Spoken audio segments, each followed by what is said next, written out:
Day 2 News. We enlighten the dark side.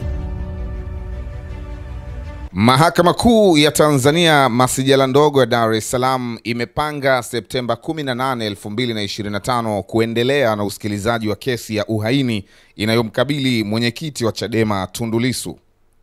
Majaji watatu wakiwemo Jaji Dastan Ndunguru wamepanga tarehe hiyo ya kusikiliza kesi, majibu ya upande wa jamhuri kuhusu mapingamizi ya Lissu ya kutaka kesi hiyo ifutwe kwa sababu hati ya mashtaka si halali kutokana na muda wake pia yatatolewa.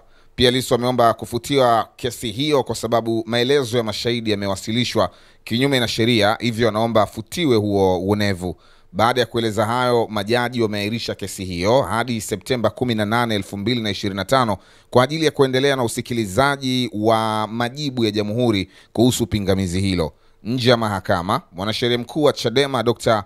Rugemeleza Nshala amezungumza na waandishi wa habari kuhusu mwenendo wa kesi hiyo, ambapo amezungumza vitu mbalimbali, akizungumza kwamba mambo ya uongofu wa kisheria, akasema kwamba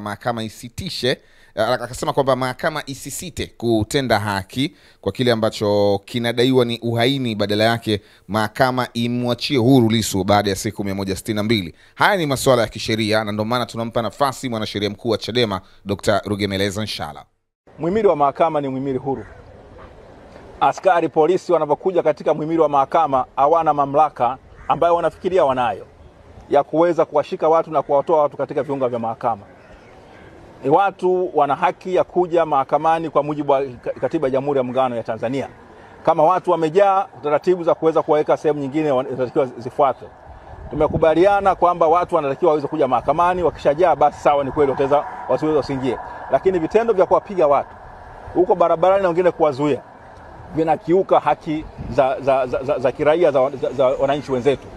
Polisi lazima wafahamu kwamba hawa ambao mnawapiga ni Watanzania kama wao ambao walivyo, au ni wanadamu kama wao walivyo. Nimeona kuna wenzetu ambao wana kampeni yao inasema kazi na utu. Utu gani kama huo mbona mnaofuata mnaruhusu matendo kama haya ya kupigwa watu kama ambavyo video za jana zimeonyesha? Kwa hiyo vile vile tunasema kwamba muhimili wa mahakama lazima usimame imara kuhakikisha haki za raia kuja katika mahakama na kuweza kufanya nini, kusikiliza mwenendo kesi mbalimbali.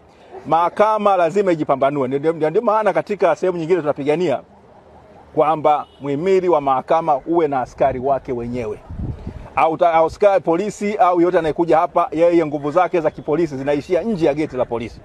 Sasa yalitokea Kisutu, yametokea hapa katika mahakama kuu hii. Huku ni kuifedhesha mahakama, huku ni kuinyanyasa mahakama.